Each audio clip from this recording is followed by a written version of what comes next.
So Hendo is actually the best possible of all bad news. His it's a knee injury, but no surgery needed. And yes, he will not play anymore in the latter stage of this season. But I'm pretty positive that he will start with us the new season. So it's really, we were all concerned, obviously, in the moment when we saw him going down and when he left the pitch and stuff like this. And yesterday, when we got the news, it was a big relief for all of us. And so it's not cool, obviously, but it's the best we could get. And Hendo will be back. He's a quick healer.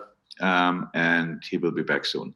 Jurgen, just going back to Jordan and the injury, we saw how he lifted the Champions League trophy last season. Will he be able to lift obviously the trophy for the Premier League this season? But also, do you have kind of a sympathy for him for missing out on what's going to be that sort of title lifting match against Chelsea? Oh yes, we all felt very much. Oh, it was an awful moment when he went down, when he left the pitch. We knew immediately. Hendo is a how can I say? In Germany, would say he's an animal. He fights with everything. So if he has pain, they will never tell you. So he can really deal well with pain. And in this moment, when you saw, he knew something happened, what not should have happened. We all felt it. It was a complete mood killer. The boys came in, didn't know exactly. 3-1, great. I told them winning an away game in the Premier League is exceptional for all teams in the world, and it's exceptional for us. So we should be really happy about that. The boys were happy about that. And then you realize, Hendo is around the corner on the bed. So we were really, everybody felt for him. Absolutely. He deserves to lift the trophy, and he will lift the trophy. And so I said, no surgery needed. That's the good news. And for all the rest, we can make our own decisions, I think a few decisions at least, how it will be around the trophy lift, but Hendo will lift the trophy. Jurgen, last time you played Burnley, we had the incident between Mo Salah and Sadio Mane. Sadio wasn't very happy that Mo didn't pass in the ball. How would you describe the relationship between the two of them? Is there a healthy competition between the pair when it comes to goal scoring? I'm not sure if there's competition, but that's all healthy. Let me say it like this: they want to score goals. That's completely normal, and these things are always made up a little bit because it's clear. If you are a striker and you shoot in a situation where you don't score, then there are there's with an 98% percentage opportunity would have been an opportunity for you to pass the ball somewhere else. So that happens very often, and then people make something of it or not. So it's really, but never. It was never. It was never a bad relationship or whatever. There are moments when people think, everybody thinks, you could pass the ball here, you could pass the ball there. But in my 20 years as a manager, I don't think I had more than 2 talks, and I can't remember these talks, talking to a striker that he's too selfish, because strikers have to make decisions. They have to make decisions.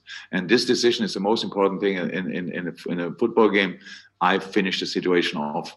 If you didn't see it, then we can talk about and we can show the situation. But I had never a situation where I thought the player is selfish or too selfish. It was always about overview and stuff like this. In a moment, it's really in that area. So many legs are around, and you need to make sure that you can can keep the ball and finish it, the situation off. No, it's all good. Absolutely all good.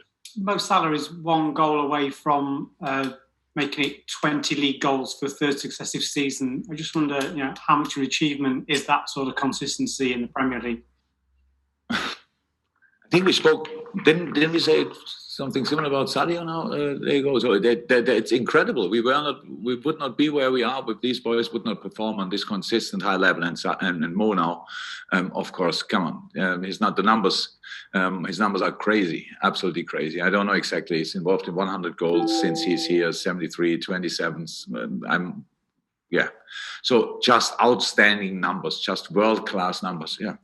And nobody should be surprised anymore, because the boys show that week in and week out since a while already. And we know that it's special, but there's a lot of work in.